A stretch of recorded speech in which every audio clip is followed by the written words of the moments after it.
kick. The other thing I wanted to mention is tag-ins, which is a common mechanic from all the Versus games, which normally knocks the opponent down. However, there's a couple of examples within this trailer that happen pretty fast that lead me to believe that tag-ins will not be causing knockdowns anymore, instead allowing for combo openers.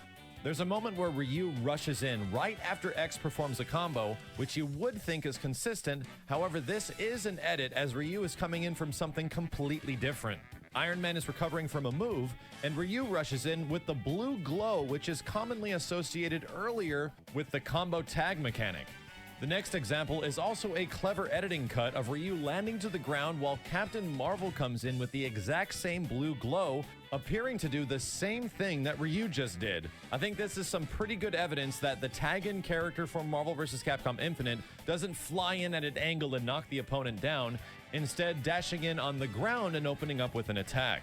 Which leads me back to the button layout. We know we have 4 primary attacks. Stone is almost like a third character. It'll augment your characters and give them abilities they did not previously have. And somewhat similar to the Marvel vs. Capcom 3 mechanic X Factor, Infinity Stones are the game's comeback mechanic. The examples we see in the trailer featuring Ryu and Captain Marvel seem to reflect this, as Ryu gets augmented with a strength boost that is clearly shown with the gigantic hit sparks that are changed in combat, and Captain Marvel gets the speed boost, which was also featured in X Factor as well. Right now it appears that Infinity Gems, while they are the comeback mechanic, are essentially X Factor light, giving you a small adjustment instead of huge drastic adjustments that X Factor gave everybody. But what exactly is changing? The first example is Ryu using the Power Gem, or as he calls, the Power Stone.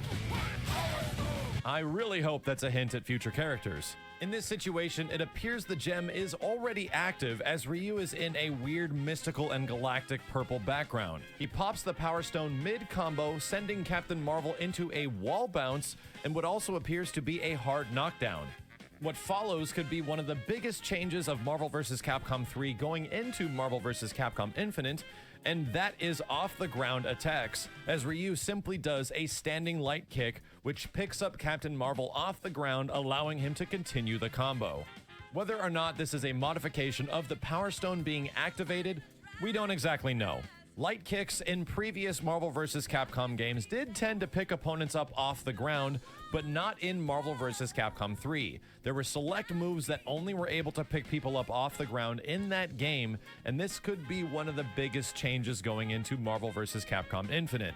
We don't have any other examples of any other characters right now doing off-the-ground attacks except for this, so it's kinda hard to say whether or not it is a modification of the Power Stone, or it could be just one of the big changes from Marvel vs. Capcom 3 as it goes back to the classic off-the-ground style of Marvel vs. Capcom 2.